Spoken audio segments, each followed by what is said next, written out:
Здравствуйте, меня зовут Галина Теряева. Совсем недавно я снимала удивительную историю о приемном мальчике Тимуре. И сегодня я расскажу ее вам. От Тимура сразу после рождения отказались биологические родители. Они не были наркоманами или алкоголиками и не вели асоциальный образ жизни. Просто в какой-то момент они посчитали, что не справятся с серьезной врожденной патологией ребенка. Мальчик родился с отсутствием большеберцовых костей, коленного и голеностопного сустава на одной ноге и аномалией ручек. Врачи говорили, что Тимур не будет ходить никогда. Но в приемной семье произошло чудо. И несмотря на неутешительные прогнозы врачей, Тимур все-таки пошел. Смотрите эту удивительную историю прямо сейчас. Подписывайтесь на мой канал и не забывайте ставить лайки.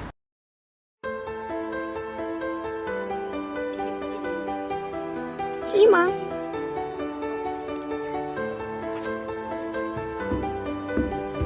Кто ходит? Это он не ходит, он бегает, ребят. Он бегает. Кто сказал, что он ходит? Вот такой. Это были Тимины ноги, мы их так называли. Вот это протезы, в которых он ходил. Из-за того, что не было опоры на ноги, постоянно ножки сгибались, вот, поэтому здесь они фиксировались. Тяжелая. Да, они очень тяжелые. Это у нас Тимур. Он особенный ребенок, родился особенным. За время пребывания в доме ребенка он дал положительную динамику в развитии, развивается, в принципе, соответственно возрасту. Улыбается. Когда увидела вот его анкету, я не понимала вообще, как можно было оставить ребенка, потому что там сразу сказали, что он хорошо развивается по возрасту, и было видно, что у него все по возрасту. То есть такой хороший мальчишка лежит. А сколько ему было тогда на тот момент? Ну, тогда уже было 7 месяцев. Маленький еще. А анкета была еще месяца 4 ему было. Вот он еще такой, но тогда уже было видно, как он встает. Там ну, отказник с рождения. Да, он отказник с рождения. Там на 3-й день был написан отказ на него, и он все это время был в доме ребенка. Видно, что на ручках по 2 пальчика, как-то поджимает одну ножку. Он был в ползуночках, и там вообще непонятно было, что с ножками. То есть видно, что ножку одну поджимает, ножки вроде бы есть. И мы когда приехали в базу, в базу данных, чтобы на очередь встать, да, посмотреть там, вот. И мы, конечно, мы смотрели девочек. Мы смотрели всех девочек, там даже нам предложили одну совсем там маленькую еще девочку. Мы как-то еще там посомневались. Время вечер. Это уже 8 вечера. Мы уже там, когда муж после работы. Я ему говорю, вот у вас там мальчик есть? Один. Вот, Тимур. Они говорят, ну да, давайте посмотрим. Вот он там в Коломне. А давайте туда позвоним. Так. Я говорю, да ладно, 8 вечера уже. Ну да. Уже там 9-й час. Они говорят, а вдруг у них там приемный день? Представляете, мы звоним, и у них приемный день. И они работают в это время, там, в начале 9-го. Они берут трубку и говорят, да, вот есть у нас такой мальчик. Вот, он из хорошей семьи. Это никакие там не алкоголики, не наркоманы. Это хорошие родители. Ну, это за диагнозов, вот они отказались. То есть просто отказались, потому что побоялись, что да, побоялись. А я спросите, вот ножки, там ступни у него есть? Они говорят, ну, мы тут не знаем, тут непонятно как бы, ну, вроде бы есть. Я мужу говорю, слушай, да, подумаем. И мы уехали, приехали домой, и я, конечно, сидела, думала, ему говорю, ну, давай посмотрим. Он же говорит, слушай, ну, мальчик же, ну, я не против, ну, вроде девочку хотели, ну, давай посмотрим. Ну, давай посмотрим. Я на следующий день прям с утра позвонила, туда, мне нужно направление. Они говорят, да вы что, вы хотите посмотреть? Я говорю, да, я хочу посмотреть, мне нужно направление. Я позвонила своей подруге, это единственная женщина, вообще единственный человек, который знал, что мы вот едем смотреть, хотим взять его. Вот, и я говорю, слушай, есть такой мальчик, ну там прям вот нужна консультация ортопеда хорошего. Она говорит, о, бери, потом разберемся. И Мне как-то так стало легко. Я думаю, разберемся же. И все, и я поехала. Муж был Вообще. на удаленке, ему нельзя было Мгм, уезжать. да. Пандемия. Ну да, Я им да, позвонила туда, в дом ребенка, говорю, а можно мне вот без теста на ковид приехать? Мгм. Они говорят, ой, вы знаете, такой сложный ребенок, вы все равно ездить не будете. Приезжайте без А. теста на ковид. И я думаю, хорошо. И на следующий Слушайте, день надо же. оделась на автобус и поехала туда, в дом ребенка.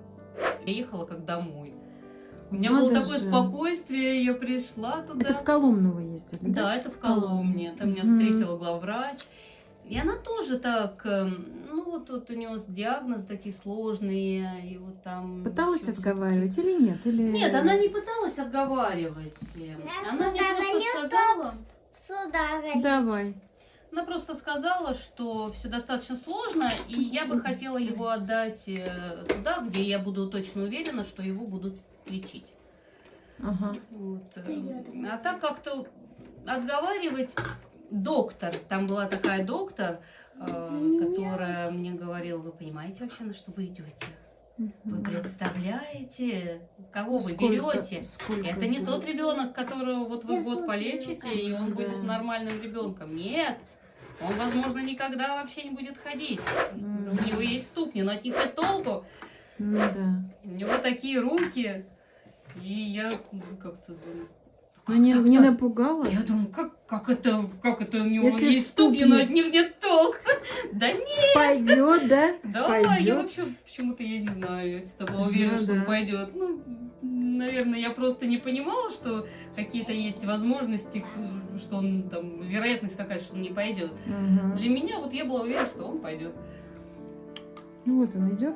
И вообще мы сразу же приняли решение, что мы его заберем. И мы приехали в опеку, я им говорю, все, готовьте документы, мы его будем забирать. Через 3 дня я им звоню, говорю, ну все, вы там документы готовите? Они говорят, что вы будете забирать все-таки? Все-таки. Да готовьте же, ну мы его хотим к Новому году забрать, мы хотим, чтобы он на Новый год был дома.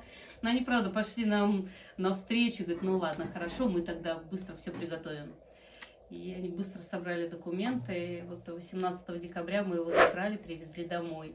На Новый год он уже у нас был дома. Тима, конечно, это просто вечный мотор. Вот для него, видите, самокат. Таня, очень такой вопрос важный про родителей. Они появляются вообще, они вам пишут, они интересуются этим? Но, наверное, 2 года назад мама немного мне писала. Вот. Но потом я решила прекратить это общение. Угу. Ну, не знаю, возможно, им сложно. Я не знаю, нет, папе, наверное, не сложно. Возможно, маме. То есть там Сложно, как полная маме. семья? Да, там полная семья, мама, папа, но мама как-то испугалась, папа вообще не захотел. То есть категорически не захотел воспитывать ребенка-инвалида. Мгм. И поэтому я решила, что сейчас, наверное, нет смысла просто поддерживать какое-то Да. общение. Потому что общение сводилось все на то, что нам было сложно, Да, да. мы не понятно. ожидали, было все сложно, как воспитывать его мы не знаем, дать мы ему столько не сможем, А дети у них есть? мамы больше нет. Мгм. Таня, а если в будущем Тима вырастет и захочет встретиться? Но я думаю, что он, наверное, в любом случае захочет встретиться. Потому что скрывать я не вижу смысла. Это же его история. Это его родители. И там еще есть родственники. Поэтому я думаю, что мы в любом случае ему расскажем. Мама мне присылала несколько фотографий, где она его держит на руках. Угу. Я все сохранила. Я ему расскажу. Ну, наверное, да, он захочет встретиться. Потому что я не представляю, и, честно говоря, ставя себя, да, на его место. Ну да. Мне кажется, мне тоже было бы интересно. Но как все Да, сложится. как там, Посмотрим. что он будет испытывать и какая Да, у него сложно будет сказать. потребность. Потому что одно дело, когда родители неблагополучные, другое дело, когда... Да, когда там всё тут у вас, хорошо. конечно, да, вопрос такой. А он под опекой? Да, пока да. Вы усыновлять пока не думаете? Сложный вопрос очень. Сложность в том, что у него достаточно... Он очень умный, у него достаточно высокий интеллект. Мне бы хотелось, чтобы он получил хорошее образование. И пока у него есть льготы, то есть пока он под опекой, он может поступить в любой институт. Здесь даже не вопрос квартиры, которая Да, там... это тоже столько хорошо, обеспечивает. квартира Это хорошо. тоже хорошо. Но, имея хорошее образование и работу, можно купить себе квартиру. А имея даже просто квартиру и не имея образования, тут, наверное... Ну и опять же, имея такие особенности, никто не знает, как он сможет адаптироваться. Просто, Тим. Никуда. Я жду своих братов Братов? А куда ты пойдешь? на улицу. Как прошла первая встреча с Тимой? Первая встреча, это вообще что-то... Я когда пришла к главврачу в кабинет, вот она мне прочитала, значит, диагнозы, там его историю, и мне говорит, ну что, Так. смотреть будем? Я говорю, ну да, конечно. Ага. Ну, они там сейчас как раз на улице одеваются, и мы с ней пошли в группу. И его там одевали на улицу, зима была, вот они гуляли там на террасе, пандемия. И я зашла, они его держат на руках. И он ее знал, и он начал улыбаться. И это вообще такая была улыбка, какая-то невероятная, просто эти глаза голубые. На меня такие уставились, эта улыбка невероятно обаятельная просто. И я говорю, можно подержать? Она говорит, нет, пока нельзя. Ага. Я его так потрогала там за ручки, и он такой, он улыбался, прям вообще вот эти вот глаза его невероятные какие-то. И ей там работница, которая его одевает, я не знаю, кто это там был, говорит, ну пусть подержит. Нет, пока нет. Принципиально. Да, принципиально так. И я говорю, ну ладно, мы тогда поедем. Вот, а вы тут разбираетесь, потому что там еще родители раз в месяц к нему приезжали. Вот, и она говорит, а вдруг они узнают, что вы его хотите забрать, и его сами заберут. Вот, я говорю, ну вы давайте тогда от этого оттолкнемся, вот, я поеду и вам позвоню какое-нибудь решение.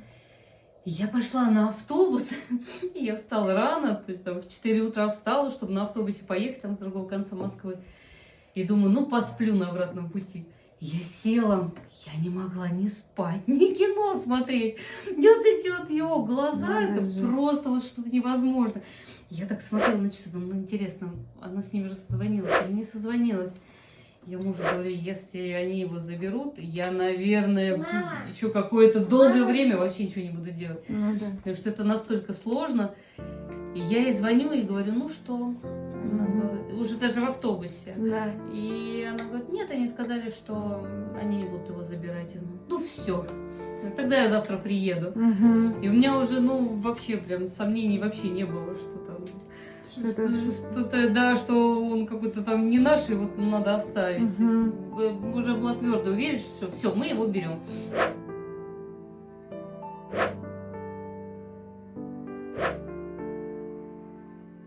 В семье 2,5 года. И за эти 2,5 года Тима это, конечно, совсем другой человек вообще. А что у него с ручками? Это просто какая-то врожденная тоже? Да, такая это история? врожденная. Причем ручки вообще по-разному сформировались. Они совершенно разные. Пальчики по-разному работают. Мы уже оперировали одну ручку, подворачивали пальчика один навстречу другому, чтобы был захват получше. Но сейчас вот мы ездили еще к доктору. У Тимы на больших пальчиках суставы работают в другую сторону. Вот, и он хочет там замкнуть сустав, чтобы не сгибался сустав на пальчике, не выгибался в другую сторону, чтобы можно было именно, у него вот так получается, большой и мизинец пальчики.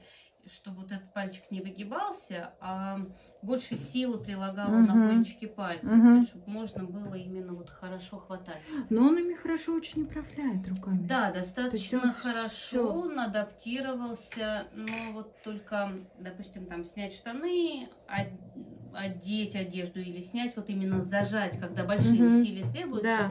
вот здесь у него, конечно, проблематично. Есть сложности еще.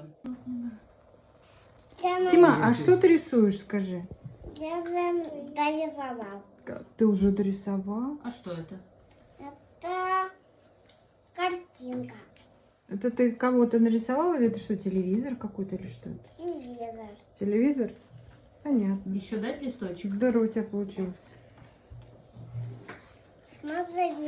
Ну-ка, покажи. Мама уже мне тоже.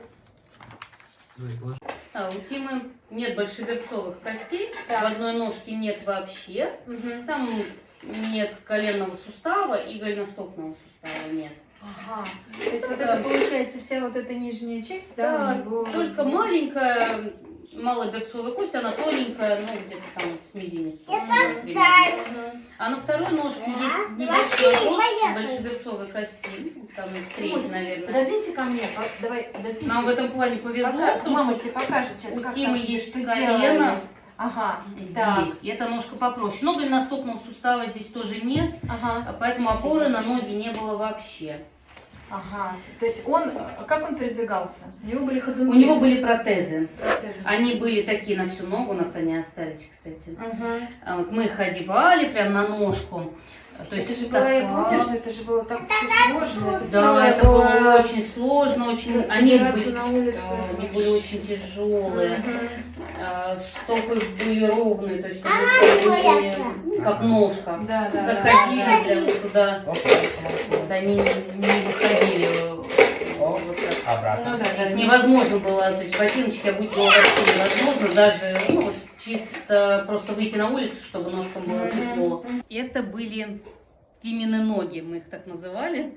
Вот это протезы, в которых он ходил. То есть из-за того, что не было опоры на ноги, постоянно ножки сгибались, вот, поэтому здесь они это же просто фиксировались. такая тяжелая. Да, они очень тяжелые. Нет. Не забыл? Да. Помнишь, как ты ходил с ними? Я даже не представляю сейчас вот уже, да, что... То есть они вот цеплялись... Тань, прям покажи, нога туда пожалуйста. одевалась. Прям туда. Они засовывала какие-то прям ножку. как кукольные, да? Ну, это, конечно, да, по сравнению с тем, что сейчас. Он, конечно, был такой высокий на них. А, высокие, да? Да, оказалось, что... Да? Тим, Попробуй. Тим, тяжело было? Не в этих? получилось? Да. Тима, сейчас удобнее, скажи. Нет. Нет? Ну, как это нет? Сейчас удобнее. Ты сейчас смотри, как Своими ты ножками бегаешь. лучше ходить? Да. А без них, у этих, без них удобно. Ну А вот. у них. Да в них неудобно. Без них в них Без удобно. них в них удобно, да. Каждое утро или там, когда вы куда-то выходили, вы должны были крепить эти ножки. Или как это было? Да. Вообще у Тимы были тутеры, ну такие пластиковые, Да. чтобы ножка не сгибалась, была в одном положении, ну не ухудшалось положение. Потому что был угол, здесь даже видно, что одна ножка, она всегда была под углом. То есть вот это вот разогнуто в том положении, в котором находилась ножка. Вот, когда нужно было ходить какое-то время, да и вообще, чтобы была вертикализация, мы ему одевали вот эти протезы, одевали сверху там какие-то штаны. То есть это нужно было одеть колготки или длинные такие гольфы, чтобы они прям вот закрывали почти все бедро, чтобы здесь ничего не натирало. То есть даже в жаркую погоду все здесь у него было закрыто, одевали протезы, он ходил или на ходунках, потом он начал за руки, за две руки ходил, потом он научился ходить за одну руку, потом уже он начал отпускать руку. Вот у них, конечно, там с Кириллом были таких несколько моментов, когда он вообще руку отпускал и просто прям вот шел. То есть он так хотел ходить, и Ему он очень хотелось ходить. Кирилл. Тима.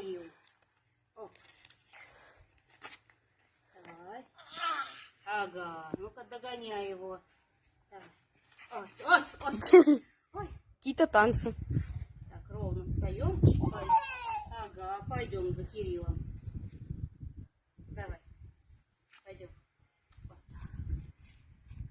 Вот.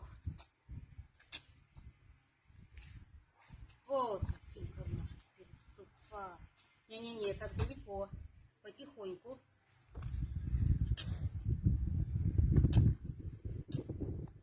Тим, ты прям совсем осмелел. Он изменился очень, когда у него появилась возможность самостоятельно ходить. То есть он встал на ноги еще в аппаратах.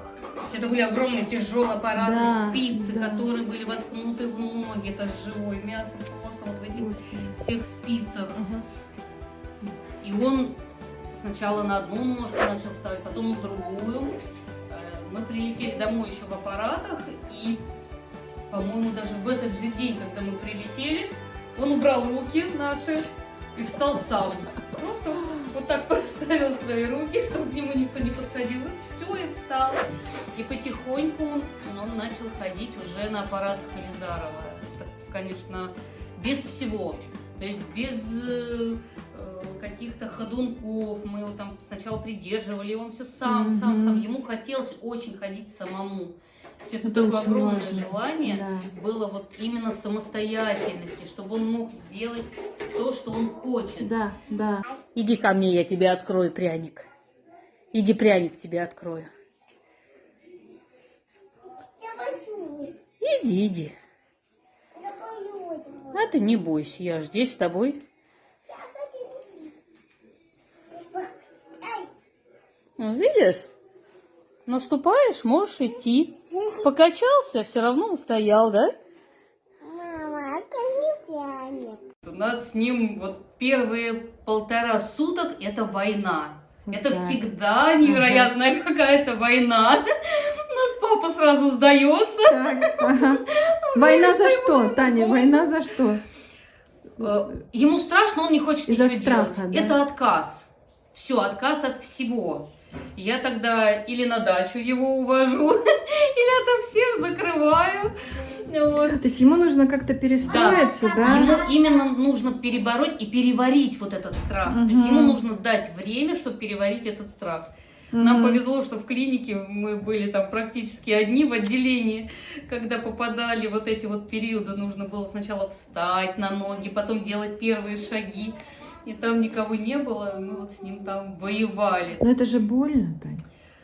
Какие ощущения вообще? Что доктор говорит? То есть вот когда ты идешь, это больно или нет? Или просто нужно пересилить себя и...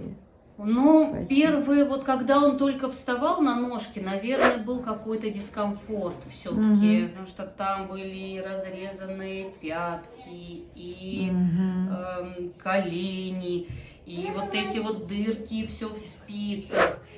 И я думаю, что были болевые ощущения, но мы начинали совсем по чуть-чуть. Давай, иди. Как?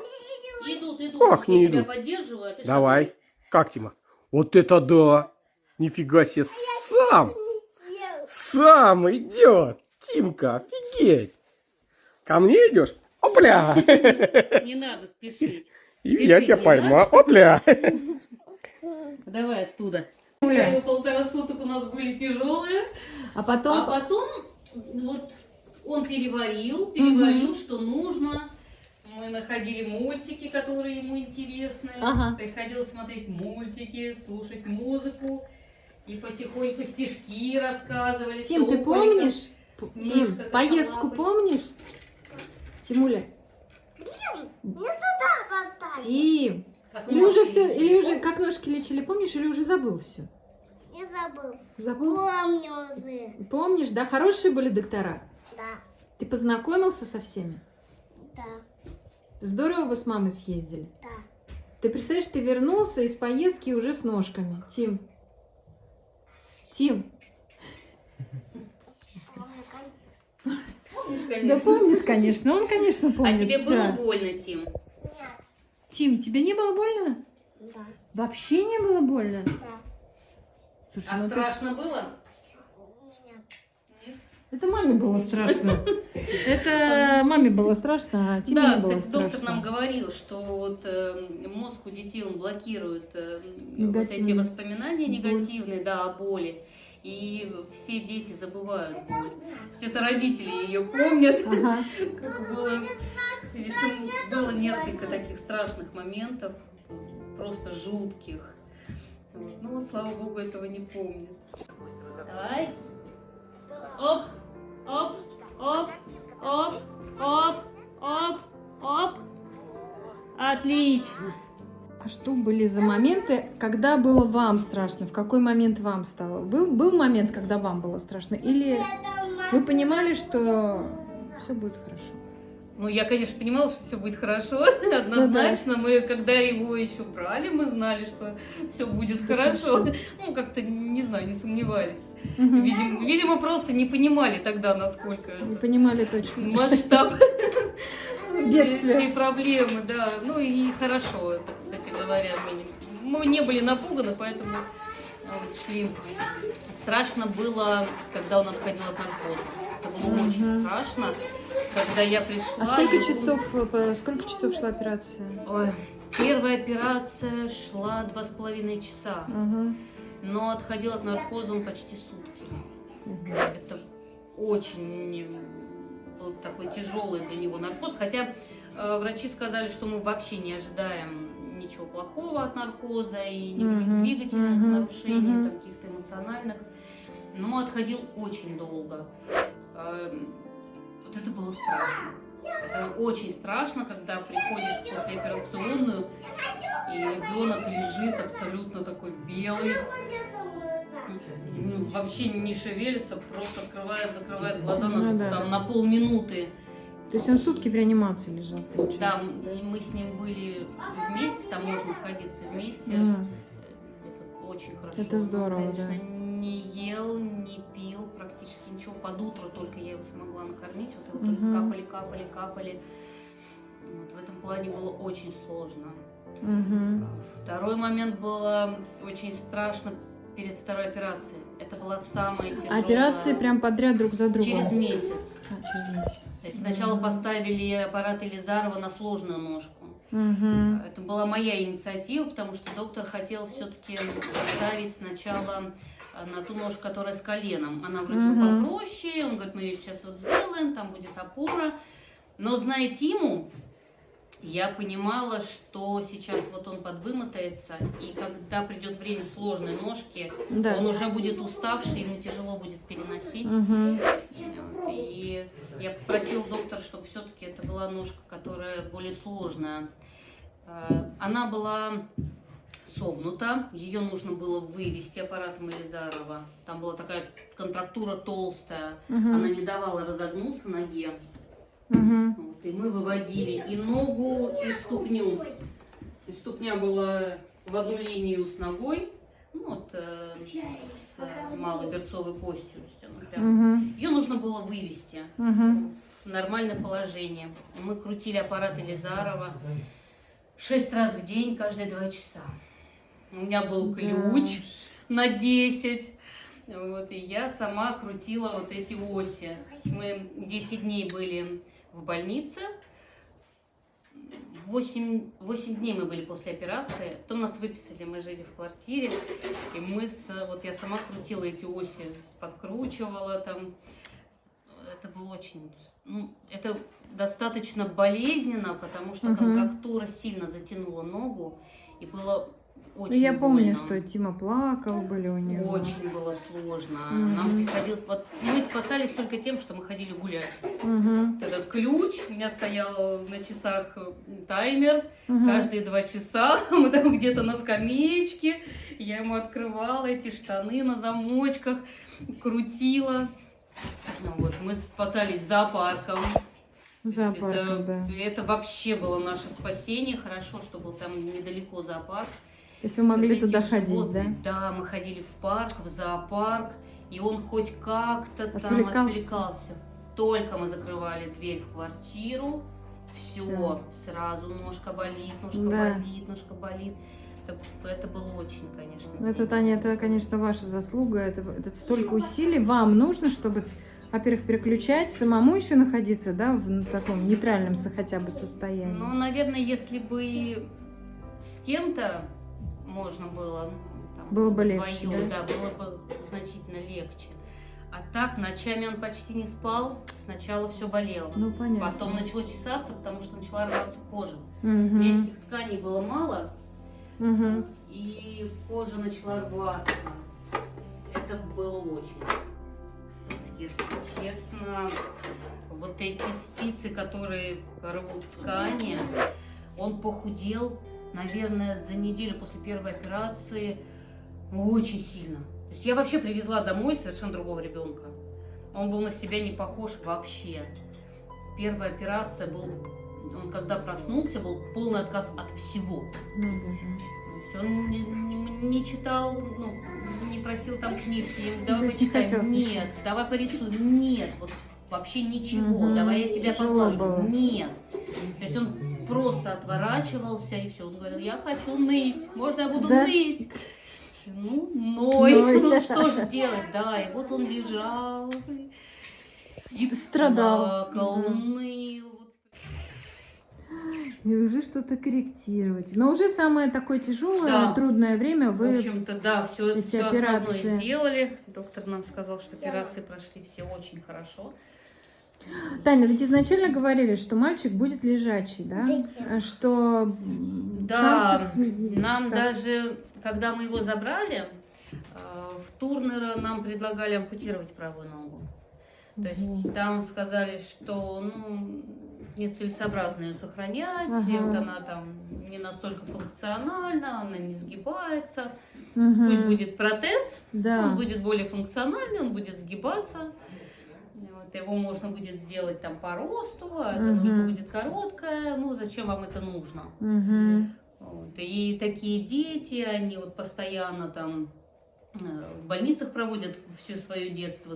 Зачем вам это надо? Вот мы будем ее делать, там будут осложнения, мы опять будем Мгм. делать, опять будут Мгм. осложнения. Ну, В общем, это да. пугали.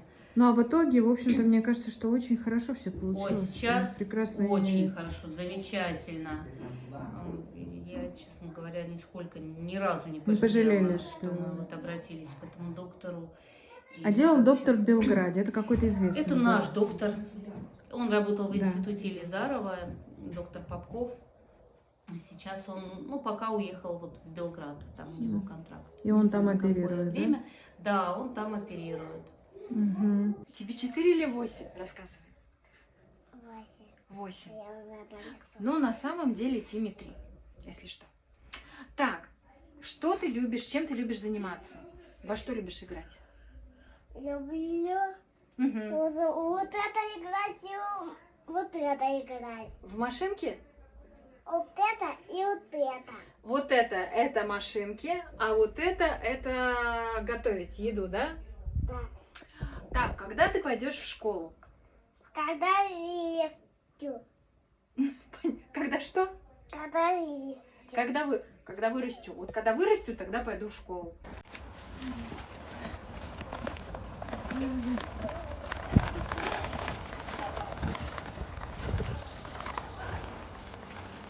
Вот так вот за ними не успеваю. И все. Господь его Господь любит. любит, да. Прям такой вот. Вот и идет по своему пути. Да. Стремительно. И верно, и верно.